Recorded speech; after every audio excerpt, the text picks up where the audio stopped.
그래서 인간 스스로가 어떤 죄를 이길 수 없다는 것을 알아야 돼. 하나님의 도움으로 이길 수가 있는 거지. 죄를 어떻게 이길 수 있는 것인가? 우리가 지은 죄는 다른 사람이 우리 자신의 잘못입니다. 자기가 지은 죄에 대한 자신의 책임을 인정해야 됩니다. 그럴 때만이 그것을 고칠 수 있기 때문입니다.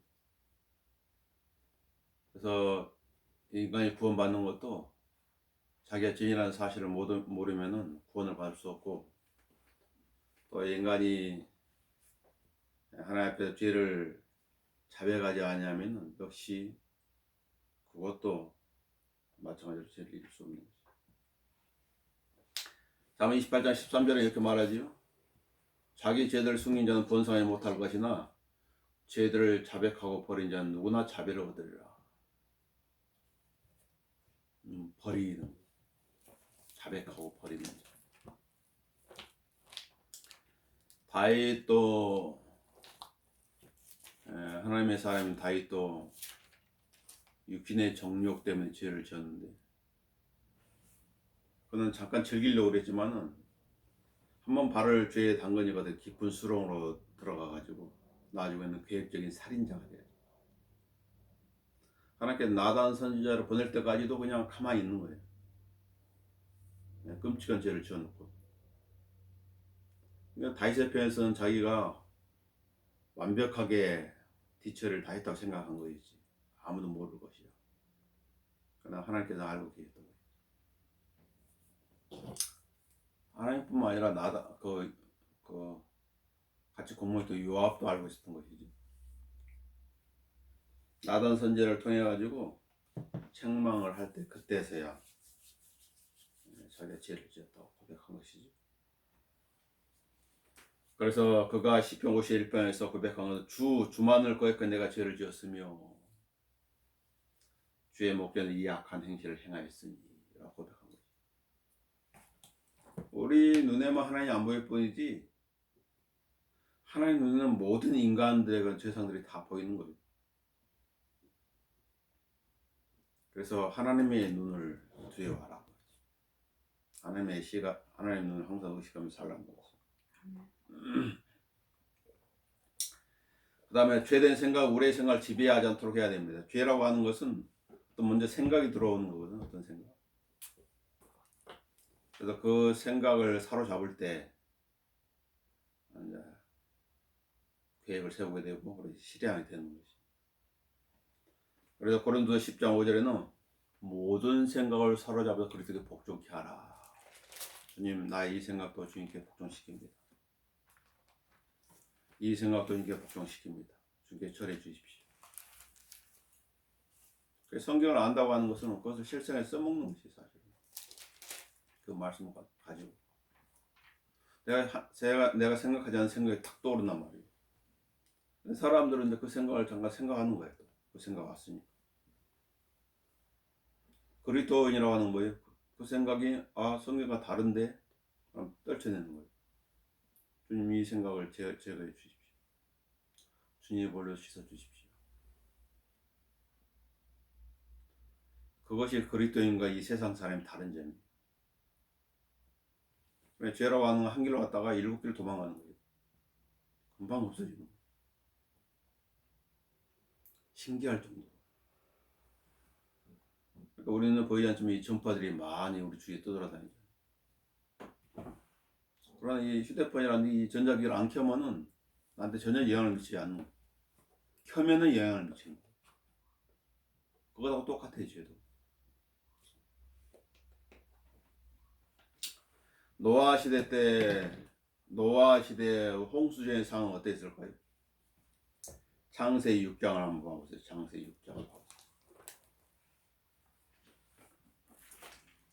노아 홍수를 하나님께서 세상을 심판하기 전에 상황에 대해서 성경에 이렇게 기록하고 있는데, 그때나 지금이나 뭐 별반 다른 사항이 있을까요?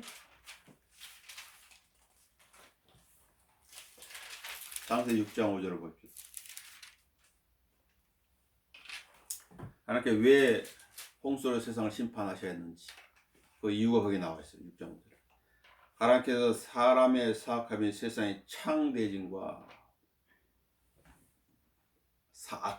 아주 사악함이 창대해집니다.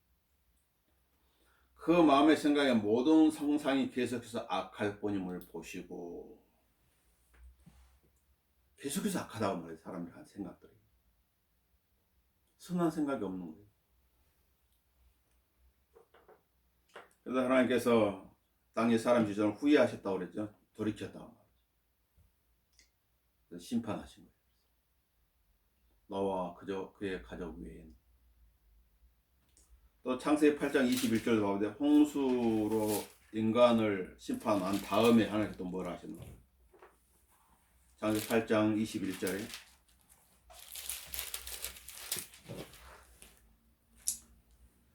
주께서 그 향기를 맡으시 주께서 그 마음속으로 말씀하시기를 내가 다시는 사람으로 인해 땅을 저주하지 않으리니 이는 사람의 마음의 상상이 어려서부터 악함이라. 거기에 보면 사람의 마음의 상상이 어려서부터 악함이라. 그래서 또 심판이 기다리고 있는 거예요. 이후에 또 심판이 기다리고 있는 것이죠. 어려서부터 악함이라. 인간에 대한 하나님의 평가는 부정적이라는 걸 알 수 있죠. 아주 부정적이다. 비판적이고 아주 부정적이다. 이 사람의 마음의 상상이 어렵다 악함이라 이 말을 통해서 우리가 알 수 있는 것은 인간들이 태어날 때부터 부패했다고 말씀합니다. 출생 자체가 잘못됐다. 태어날 때부터. 얘가 태어난 사람들은 그 일을 보면서 막 기뻐하고 즐거워하고 귀엽다고 얘기하지만은 그 안에는 뭐가 있어요? 부패한 씨가 들어간 육신 안에 죄가 가고 있듯이 역시 그 어린아이의 그 육신 안에도 죄가 가고 잘못됐단 말이에요. 그래서 성경에 따르면 우리의 생각은 악하다는 거예요. 그래서 성경에서 상상이라고 하는 것은 세상에서는 상상을 좋게 여기지만 성경에서 말하는 상상은 거의가 90% 이상이 부정적이고 좋지 않단 말이지. 성경에 따르면 눈도 악하다고 그러죠. 로마 3장 18절에 보면 눈도 악하다. 악한 눈. 로마 3장 14절에 입도 악하다. 또 로마 3장 13절에도 혀도 악하다고 말하고 있어요. 혀도.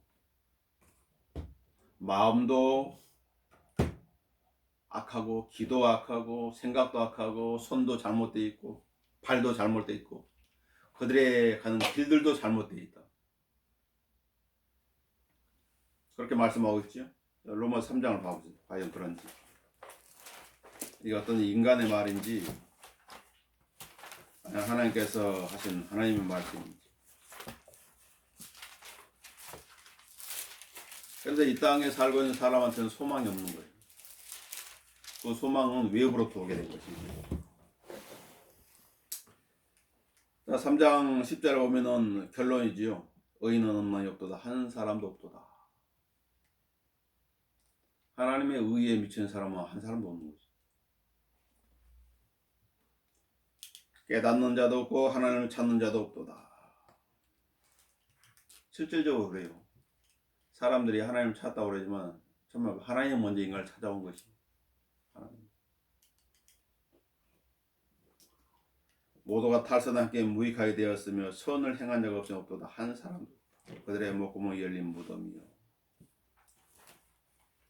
그들의 자기 혀로는 속였으며 그들의 입술 아래는 독사의 독이 있고 독. 사람이 그 입을 통해서 하는 말을 많은 사람을 죽이잖아요.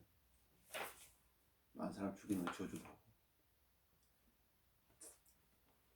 그들의 입은 저주와 독술로 가득 차고 드라마에서 나오는 그런 험악한 말들, 실제적으로 일상생활 하는 그런 말들. 그들의 발은 피 흘린 데 빠른지라 파멸과 비참이 그들의 길에 있고 그들은 평강의 길을 알지 못했으며 그들의 눈앞에는 하나님을 두려움이 없도다 라고 합니다. 성경이 이렇게 말씀하고 있는 거예요. 언제? AD 60년대 기록되어가지고. 근데 이 말씀 기록된 이 말씀을 인간은 벗어나지 못합니다. 이 말씀대로 계속 이루어지고 있는 거예요. 앞으로도 이루어질 것이.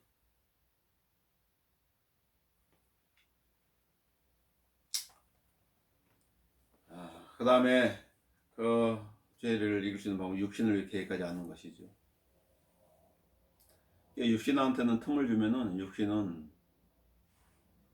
그대로 자기의 특기를 실행하는 거예요. 그래서 요셉이 그 환경에서 도망을 쳤잖아요. 도망을 친 거죠. 왜냐하면 거기 있다면은 일을 저지를 수 있으니까 도망간 것이죠. 육신을 이길 수 있는 사람이 자신이 이길 수 있다 생각하지만 그렇지 않아요. 인간은 약한 존재예요. 어떤 자백을 받아내서 인간을 고문을 하잖아요. 강한 고문 앞에 실토하지 않을 사람 없는 거예요. 거짓 자백도 하잖아요. 거짓 자백도. 그 고문 때문에. 그래서 로마 13장 14절은 오직 주 예수 그리스도로 옷 입고 정욕을 채우려고 육신을 위해서 계획하지 말라. 이렇게 말씀합니다. 육신이라고 하는 건 뭐예요? 육신은 나를 기쁘게 하는 거. 이 육신을 짜릿하게 하는 거죠. 사람들은 어떤 엔도핀이 나오니까 그것에 그런 것을 계속 더 나은 것을 짜릿함을 느끼기 위해서 하는데 결국에는 죽게 되는 거예요. 그것만 쫓아다니다. 마약을 하면 짜릿하고 술을 마시면 짜릿하지. 그러니까 그것을 계속 추구하는 거지. 어떻게 돼 나중에? 인생이 다 망가지는 거지. 죄라고 하는 것을 망치는 거예요, 사실은. 자, 죄에 대해 죽은 자여 예수도 우리 주로 말미암아 하나님께서 산 자로 여기라. 왜 그런가? 죽은 사람은 죄를 지을 수 없기 때문이라. 송장이 일어나서 어떤 죄를 생각하고 죄를 지을 수 있는 거라. 그래서 죄에 대해서는 그런 자세를 취하라는 것이죠. 우리가 잘 아는 내용이 로마서 6장을 보십시오. 로마서 6장을 보시면은 이 사실을 예수 그리스도와 더불어 얘기하면서 잘 설명해 주고 있습니다. 6장 6절부터 우리가 이것을 아는 곧 우리 옛사람이 그와 함께 십자가에 못 박힌 것은 옛사람이 육신이죠. 새 사람까지 십자가에 못 박아버리면 안 돼요. 새 사람까지 십자가에 못 박아버리면 하나님과 빨리빨리 그냥 결별하는 거죠. 죄의 몸을 멸하여 더 이상 우리가 죄에게 종노릇하지 않게 하기 위함이니라. 근데 십자가에 못 박히면 무슨 이유인가? 더 이상 죄의 종노릇하지 말라는 거지. 우리가 육신을 이 세상 살아 놓은 우리의 몸은 육신은 어디 있어요? 십자가에 못 박혀 있는 거죠. 예수님과 함께. 이는 죽은 자가 죄로부터 자유롭게 되기 때문이라. 죄가 그 사람을 주관하지 못한다고 말이에요. 이건 십자가에 못 박히기 때문에. 그 예수님이 십자가에 못 박힐 때 좌우편에 강도들이 있었잖아요. 손하고 발이 십자가에 못 박혔는데 어떻게 죄를 지을 수 있겠어요? 죄를 지을 수가 없지. 왜냐하면 손과 발이 실행을 하잖아요. 이제 우리가 그리스도와 함께 죽었으면 또 그와 함께 살 줄을 믿으며 새 사람이지요. 그렇게 그리스도께서 죽은 자들로부터 일으키셔서 다시는 죽지 아니하시고 사망의 세상 그를 주관하지 못한 줄로 우리가 안노라. 그가 죽으시면 죄에게 단번에 죽으시며 그가 사시면 하나님께 사심이라. 그러니까 죄에 대해서는 죽어야 된다.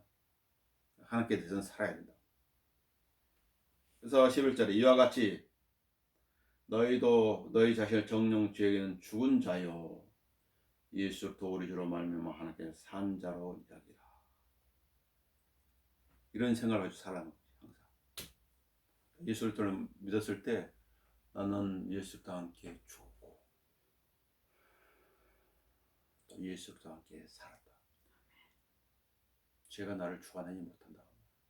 나를 주관하는 거 하나님의 은혜라는 거지. 그래서 항상 그 은혜를 주님 앞에 구해야 돼. 한번 구하고 말 게 아니라 주님 은혜를 충만한 은혜를 주십시오. 어찌만 네가 하나님 앞에 구했던 것처럼 은혜 그 받아야 하나에 띄어진 배, 그 배가 자신인데 넘치는 은혜로 살게 해달라고. 넘치는 은혜. 그래서 3장 5절에 이렇게 말이죠. 그러므로 땅에 있는 너희 지체를 죽이라. 지체를 죽이라고 하는 것은 이 죄가 사람이 못하게 하라는 거지. 죄가 그 사람을 죽어다니지 못하게 하라는 거지. 억눌러버리라는 거지. 그 씨 뿌린 자의 비유에서 보면 나오지. 질식한 거. 이 가시밭에 뿌려지는 뭐예요? 이 가시의 기운들이 이렇게 탁 억눌러버린 거예요. 하나님의 말씀을. 그 열매를 맺지 못한 거예요. 마찬가지로 이 죄가 우리 지체들 안에서 어떤 일을 못하도록 억눌러버리라고 말이에요. 그 다음에 이제 죄를 일으키는 방법은 자신이 지은 죄를 심판하라는 것이죠. 그것이 죄라는 사실을 내가 하나님께 동의하라.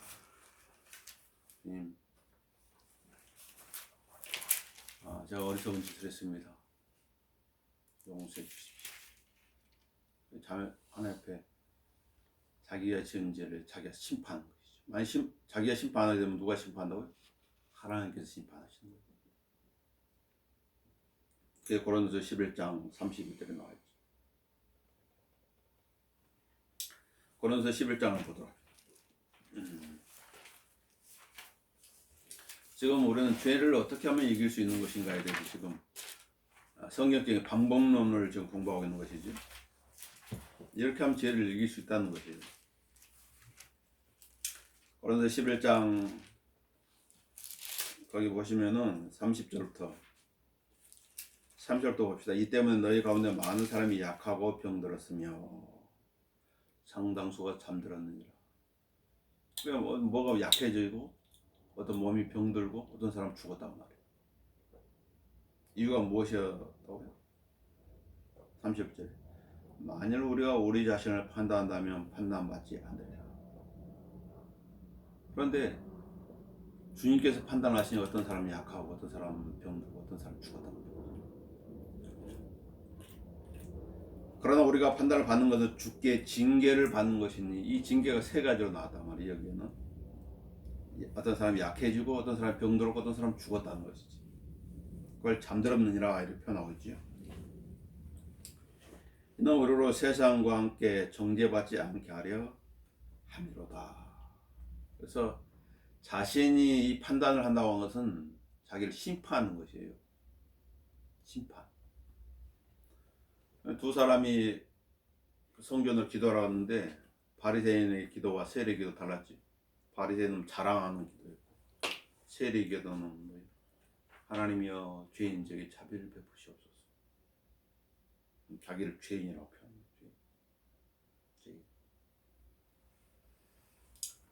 그리스도인들은 뭐예요? 구원받은 죄인. 구원받은 죄인. 육신을 입고 있기 때문에. 세상 사람들은 구원받지 못한 죄인. 그걸 잃어버린 사람이라고 그러죠. 그래서 이 사실을 모르면은 엉뚱한 교리를 만들어야 되는 거예요. 엉뚱한 교리. 하나님 죄에 대해서는 심판을 행하시죠. 그리스도인 죄를 지면 하나님께 징계를 행하시죠. 징계. 사랑이 때문에 자기 자녀니까. 만약 징계를 받지 않는 사람이 있다면 그 사람은 구원받지 않는 사람이라고 그러죠. 자신의 구원을 점검해 봐야 돼요. 하나님께 죄를 자백하라. 또 같은 맥락인데 좀 달리 말할 뿐이죠. 하나님께 죄를 자백하라. 요한일서 1장 9절에는 우리가 우리 죄를 자백하면 그는 신실하시고 의로우셔서 우리 죄를 용서하시며 모든 불의 소리를 깨끗하게 하시느니라.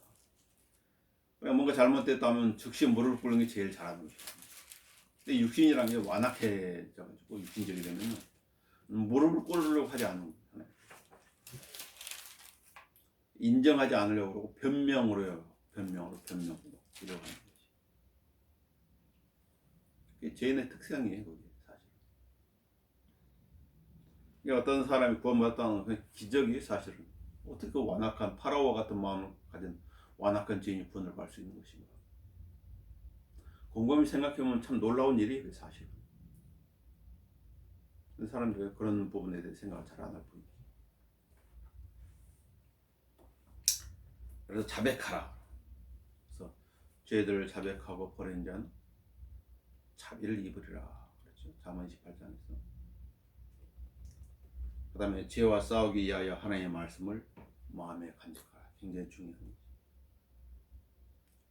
하나님의 말씀이 딱 떠올라가지고 어떤 부분들 생각나게 하는 거죠. 겉으로. 그래서 성경을 많이 보는 것은 중요한 거예요. 많이 봐서 많이 보다 보면 뭔가 이 마음속에 남게 되거든. 어떤 위기 상황이라든가 어떤 순간 딱 그 하나님의 말씀 생각나가지고 다 이게 가라앉는 거예요. 그래서 하나님의 말씀 보라는 거지. 그러면 하나님의 말씀에 도움을 받는 거예요. 하나님은 게으른 자를 싫어하시죠. 게으른 자는 싫어해요. 열심히 부지런한 자를 좋아하시고, 하나님도 열심히 지금 일을 하고 계시고, 그 일하는 증거 우리에게 활동하고 있다는 것이 살아있는 것이고, 그래서 하나님의 말씀을 열심히 봐서 마음판에다 신문지처럼 더러워지기 전에 마음에 새기노라고 말이에요. 나이가 들면 들수록 사람의 마음판은 신문지보다 더 더해진 빼곡한 글씨들로, 세상 글씨들로 차 있어가지고 하나님의 말씀의 이 글자가 어디 가서 새겨져 있지만 잘 보이지 않는 거예요. 어린아이의 마음을 이 백지와 같다고 그러죠. 백지에도 새길 때 선명하게 새기는 거예요. 그렇잖아요. 여기 글씨 위에다 뭔 글씨를 새기려면 더 진하게 막 새겨야 되죠. 한 번 써가지고 안 되는 거야. 볼펜 2번, 3번, 4번, 5, 6번, 10번 이렇게 딱 해야 그때서 글씨가 이제 좀 진하게 되지. 반복해서 봐야 돼. 자, 하나님의 말씀을 마음에 간직하라. 고린도서 10장 13절에는 하나님께서는 유혹으로부터 피할 길을 주신다고 말씀하시지요. 어떤 어려움이 있을 때 이런 구절들을 암송하는 거예요. 사람이 흔히 닥치는 시험 외에는 너희가 당한 것이 없나니 하나님께서는 신실하셔서 너희가 감당할 수 있는 것 이상으로 시험을 당하지 않게 하시오. 시험을 당하면 피할 길도 마련하셔서 너희로 이 감당하게 하시느니라. 그리고 우리가 당하는 시험들은 세상 사람도 당하는 시험이라는 것이죠. 특별하지 않다는 거예요. 그런데 관건이 무엇인가? 중요한 것은 시험을 당할 때 피할 길을 마련해 놓는 하나님께서. 고린도후서 1장에 보면 바울과 그의 일행들이 당했던 큰 시험이 있었죠. 삶의 절망에까지 떨어진 시험이 있었어요. 근데 하나님께 그 시험을 주는 목적이 무엇이냐면 죽은 자들을 살리시는 하나님만 신뢰하게 하려 하는 데 목적이다. 그래서 삶의 절망에 빠졌지 나만 바라봐. 근데 사람들은 그런 위기가 닥치면 뭘 세상을 막 바라고 세상에서 방법 찾으러 가는 거예요. 세상에서는 방법을 찾을 수가 없어요. 사면이 동서남북이 다 가로막혔을 때 위를 쳐다봐요. 나의 도움이 어디서 올까? 하늘과 땅을 창조하신 하나님께로부터. 하나님은 우리 일생의 길을 다 알고 계시죠.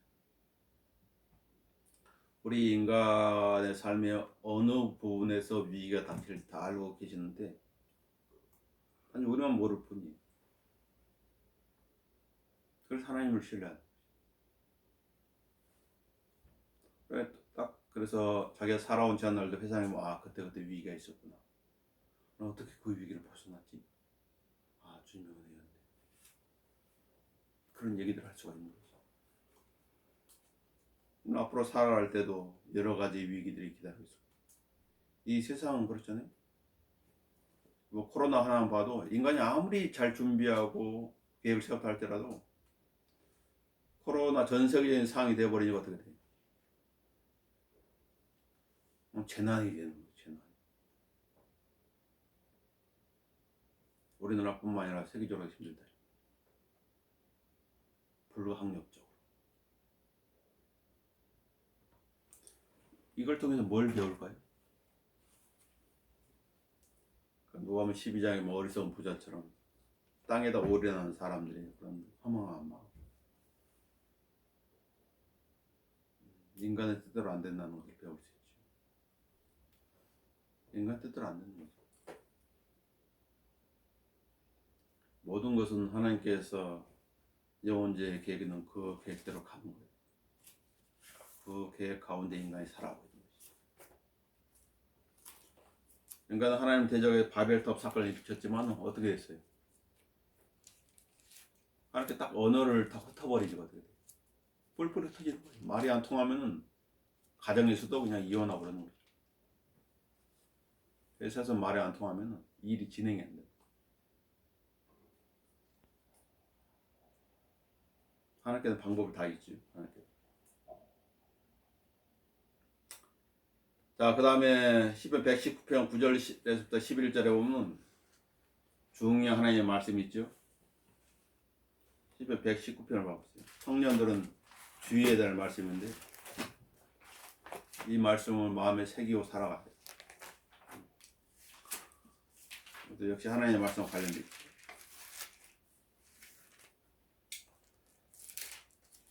자, 청년이 무엇으로 자기를 정결케 하리까? 119편 9절에 주의 말씀을 따라 조심하면서 살아야 된다. 조심하면서. 조심할 것입니다. 왜 그러는 거야? 청년들은 혈기가 있다. 혈기. 그 혈기가 인생을 망쳐버립니다. 하나님 말씀 따라 조심해야 된다. 한번 실수 안 하면 더 실수 없는 것이죠. 후회밖에 없는 거예요. 내가 전심으로 주를 찾았으니 오 나로 주의 계명에서 벗어나지 않게 하소서. 좀 도와주십시오. 주의 말씀을 내 마음에 간직하였으니 이는 내가 주께 범죄치 아니하리 함이니이다.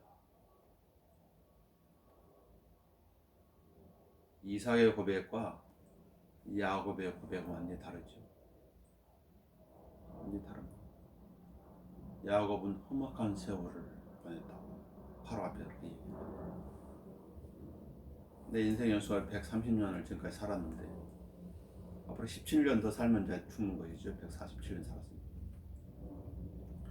130세인데 내가 험악한 세월을 보냈다. 왜 그렇게 험악한 세월을 보냈을까요? 자신의 머리를 의지하며 살았다. 자신의 머리. 그러나 이리 치고 저리 치고 힘든 생을 산 거죠. 자기 아버지를 속이고 그러니까 산춤한테 속고 또 아들들이 그의 아버지를 속이고 그게 야곱의 삶이에요. 성경은 그러죠. 뿌린 대로 거둔다. 뿌린 대로. 육신에 심었는데 영적 것을 거두지 말라고 말이죠. 육신에 심었으면 육신적 것을 거두게 된다는 것이죠. 그래서 이 죄를 일수 방법 중 하나는 하나님의 말씀이 마음에 간직하는 거죠. 마음에 간직하려면 어떻게 돼요? 애워야지. 암송을 해야 돼요. 암송. 어떤 구절들을 암송을 해야 돼요. 내 안에 딱 새겨놔야 돼요. 그리고 그 말씀을 묵상했을 때 거기에서 이제 능력이 나오는 거죠. 예수님께서도 성경을 인용하심으로써 시험을 이기셨죠. 기록되었으되 그래서 신명기 말씀을 인용해서 사탄을 부르셨어요. 대적했다고. 우리의 삶에서 죄를 극복하는 유일하고도 확실한 방법은 하나님의 말씀의 능력을 의지하는 것입니다. 마음의 간직과 하나님의 말씀을 당신의 삶에 적용하십시오. 그러면 그나마 죄를 덜 지은 생을 살게 되는 거죠. 후회를 덜 하는 생을 살게 되는 거죠. 당신을 깨끗게 해주며 당신이 싸우는 싸움을 대신 싸워주겠다고 하신 하나님의 약속을 신뢰하십시오. 고린도서 7장 1절에 이렇게 말합니다. 그러므로 참으로 사랑하는 자들아 우리가 이러한 약속들을 가졌으니 성경에는 많은 약속들이 있죠. 나에게 도움을 줄 수 있는 많은 약속들이 있어요. 그 약속들을 믿음으로 붙잡은 나의 것이 되는 거예요. 이상을 붙잡지 말고 올바로 나누어서.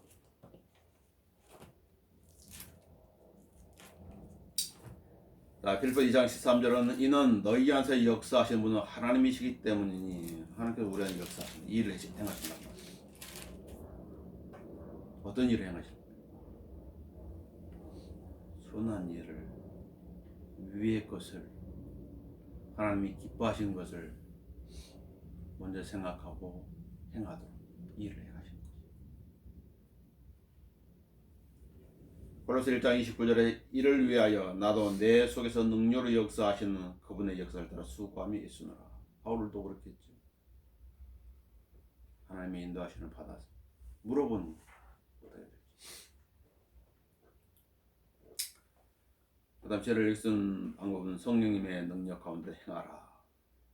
우리 잘 아는 말씀 갈라디아서 갈라디아 5장 보시면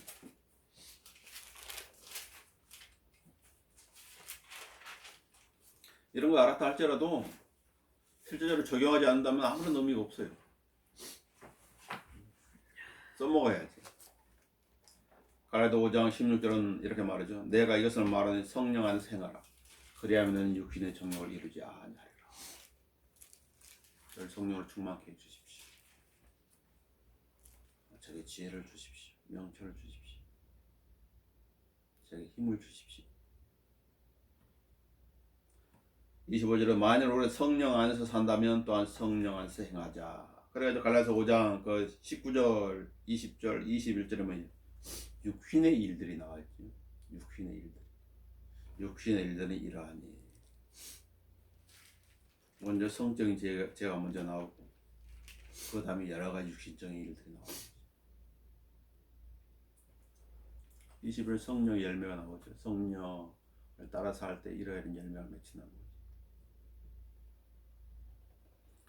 그러므로 이제 그리스도 예수 안에 있는 자들에는 결코 정죄함이 없나니 그들은 육신을 따라 행하지 아니하고 성령을 따라 행하느니라. 이는 그리스도 예수 안에 생명의 성령의 법이 죄와 사망의 법에서 나를 해방시켰기 때문이라. 이런 성경 구절을 읽어보는 거예요. 힘들 때. 읽어보려면 어디에 무슨 구절인지 알아야 읽어볼 수 있겠죠. 그러면 힘을 얻게 되는 거죠. 이 세상에 어떤 좋은 책을 할지라도 거기에 능력이 없어요.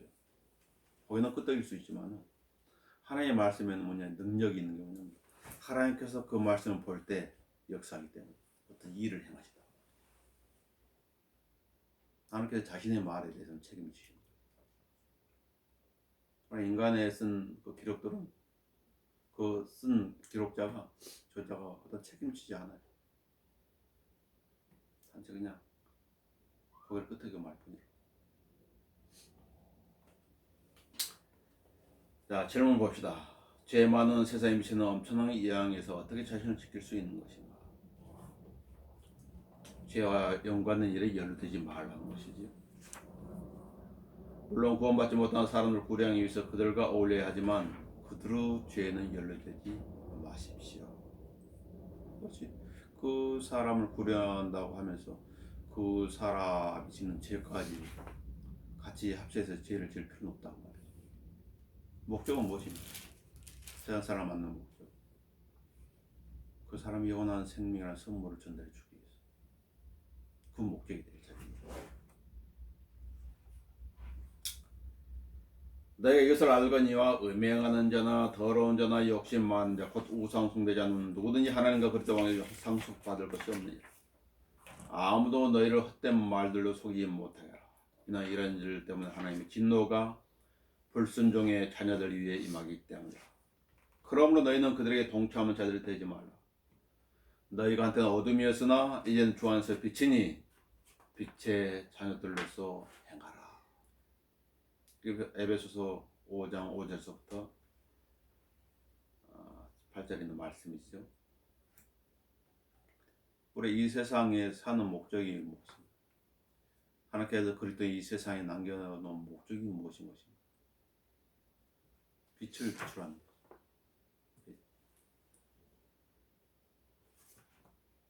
누군가 빛을 비춰주는 사람이 있어야 방향을 잡을 거 아니에요. 이 세상에 사는 주인들. 그 목적 때문에 그랬더니 남겨놓고 세상 여기저기 다 세상의 방법들을 따른 데서 성별되어 주 예수 그리스도를 따르라 그렇죠? 자, 고린도후서 봐보세요. 고린도서 6장을 봐보세요.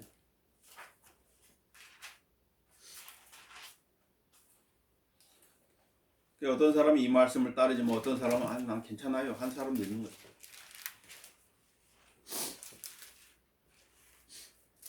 자, 고린도서 6장 14절 하나님께서는 이렇게 말씀하시죠.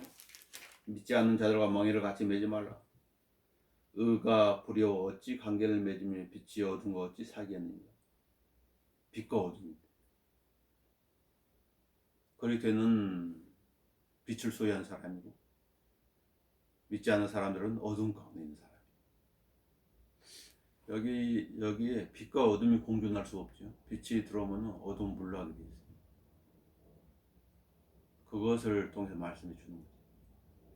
그리스도가 벨리알과 어찌 조화를 이루며 그리스도는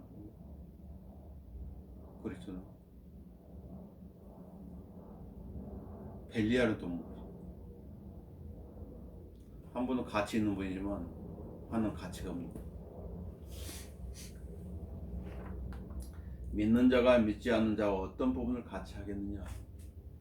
같이 할 수 없죠. 그래서 아브라함의 첫 번째 아들 이스마엘은 어떻게 했어요? 집에서 내쫓기는 이삭과 함께 그 아버지 유산을 나눌 수 없다는 거죠.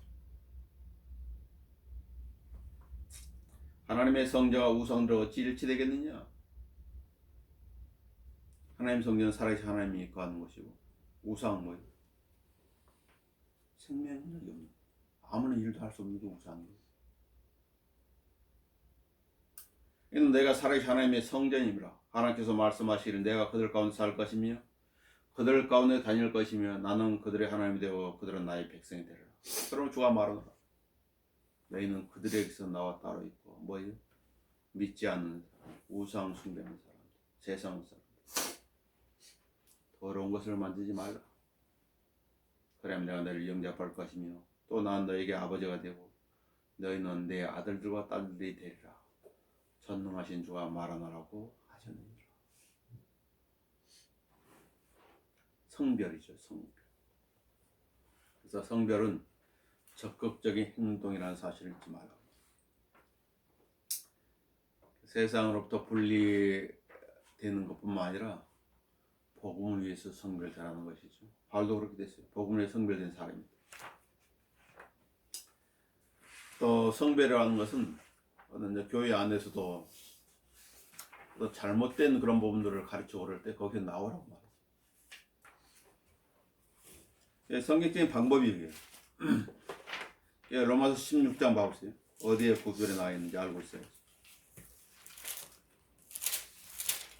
로마 16장 17절부터 보면은 이거 알고 있다고 한 그 자체는 뭐예요? 그렇게 실행을 하라는 것이죠. 실행하지 않으면 의미가 없는 거예요. 이제 형제들아, 내가 내 권고하느니 너희가 배운 교례에 역행하여 분열을 일으키고 공박하는 자들을 주의하고 그들에게 떠나라. 그러한 자들은 오로지 예수 그리스도를 섬기는 것이 아니라 자기들의 배를 섬기는 것이니 정중한 말과 그럴듯한 언변으로 순진한 사람들의 마음을 미혹하느니라. 순진한 사람 특징은 모든 다 믿는 것이 분별하지 못하는 것. 쉽게 하면 속이고 데리고 놀기 좋은 사람들, 순진한 사람. 너희의 순종이 모든 사람이 알려졌느니라. 그래서 어린애들을 쉽게 속잖아요. 어린아이. 그럼 나도 너희로 인해 기쁘도다. 그럼 나는 여전히 너희가 선한데 현명하고 악한데 어리석기를 원하노라. 하나님의 말씀 따르는 건 선이고 하나님의 말씀을 배격하는 것은 악이라는 거예요. 어렵지 않아요. 디모데후서 3장 5절에서도 말하죠. 이런 자들에게서 돌아서라. 돌아서라는 돌아서야 돼. 디모데전서 6장 5절에서도 그런 데서 내 자신은 빠져나오라. 3번씩이나 우리 찾아봤네. 3번씩이나. 그래서 하나님의 말씀을 존중할 것인가? 그럼 주님으로부터 존중을 받는 것이지. 하나님의 말씀을 무시한다? 그러면 하나님께서 그 사람을 무시한다. 인간도 그렇죠. 자기의 말을 존중해 줄 사람은 존중해 주고 무시한 사람은 무시하잖아요. 하나님도 똑같아요. 주의할 점을 한번 보고 마치도록 하겠습니다. 자, 사람들의 생각에 큰 죄가 있고 작은 죄가 있다고 그렇게 말하는데 죄는 똑같은 것입니다. 모래알 같은 죄나 바위 같은 죄나 돌멩이 같은 죄나 물속에 깔은 죄는 다 마찬가지입니다. 따로 다른 사람이 우리를 하여금 죄를 짓도록 만들 때면 어쩔 수 없이 죄를 짓습니다. 변명이죠. 자유의지가 있죠. 걔들도 그러기 싫으면 버티잖아요. 그 걔들도. 우리 죄를 다른 사람이 고백하면 용서받을 수 있습니다. 이게 가톨릭이 생각하는 것이죠. 고해성사랑. 죄는 하나님께 고백하는 것이지 사람한테 고백하는 게 아니에요. 죄를 사람한테 고백하면 어떻게 돼요? 그의 약점이 돼가지고 나중에 자신을 괴롭게 하는 거예요. 잘 알아야 돼요. 죄를 많이 지으면 구원을 잃어버릴 수 있습니까? 상관없어요. 구원이 선물이기 때문에 그 사람은 어떤 죄를 짓든 구원하고 무관한 거예요. 단지 징계만 따를 뿐이죠. 징계. 만약에 구원이 행위로 얻는 것이었다면 잃어버릴 수 있을 것이에요. 이걸 잘 이해해야 돼요. 그렇지 못하면 어떻게 돼요? 자유함을 얻지 못하는 거지. 구원은 선물이에요. 선물. 선물은 뭐예요? 내가 어떤 한 일이 없는데 그냥 주는 거예요. 이게 선물이에요. 내가 어떤 일을 해서 그 대가를 받는 건 선물이 아니지. 정당한 것이에요. 한 일 없는 어떤 선물을 받았다. 선물일 뿐이야. 내 자신의 행위하고 상관없어. 이렇게 가르치는 사람이 있어요. 구원받은 후에도 사망에 이른 죄, 즉 용서받을 수 없는 죄를 저지를 수 있습니다. 이게 성령을 거역하는 죄라고 그러는데 성령을 거역하는 죄를 지을 수가 없어요. 지금 예수님이 안 계시기 때문에. 예수님 육신을 입고 있을 때는 이런 죄를 지을 수 있었어요. 이런 죄들은 우리하고 해당사항이 없는 거예요. 사망에 이른 죄는 이제 대환란에서 이제 실행되겠죠. 그래서 우리가 이런 성경적인 이런 가르침들을 잘 배워서 무엇이 성경적인 교리고 무엇이 비성경 교리인지를 올바로 분별해야 내가 자유함을 얻게 되고 또 누군가 이런 덫이라든가 올매에 걸려있는 사람들한테 또 진리를 일깨워줘가지고 또 그 사람들을 자유함을 얻게 될 수가 있는 거지. 그래서 제대로 알아야 제대로 가르칠 수 있겠지. 제대로 알아야 제대로 전달할 수가 있어요. 자, 기도하고 마치도록 하겠습니다.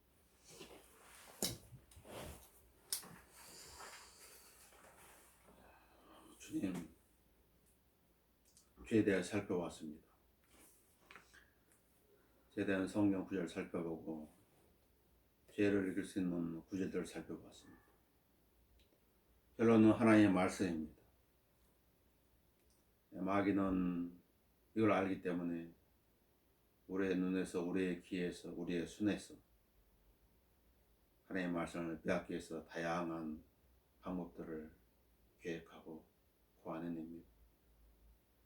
그러나 우리에게는 더 크신 하나님이 계시고 또 우리 안에서 힘을 주시는 성령님이 계시기에 우리가 이 어려운 세상, 마귀의 관계와 방해에 있는 이 세상에서 평안을 누리고 살아갈 수가 있습니다. 그러나 주님께 원하시는 목적이 이루어졌을 때 우리는 하늘로 부르심을 받을 것입니다. 그때까지 믿음들을 잘 지키고 복된 삶을 굳건히 부여잡고 각자에게 주어진 믿음의 분량 안에서 믿음의 경주를 안수해 나갈 수 있도록 인도해 주십시오. 무엇보다도 하루하루 살아갈 때에 자신의 남은 연수들을 계산하며 살아갈 수 있는 지혜를 더해 주십시오. 주 예수 그리스도의 이름으로 기도합니다. 아멘. 감사합니다.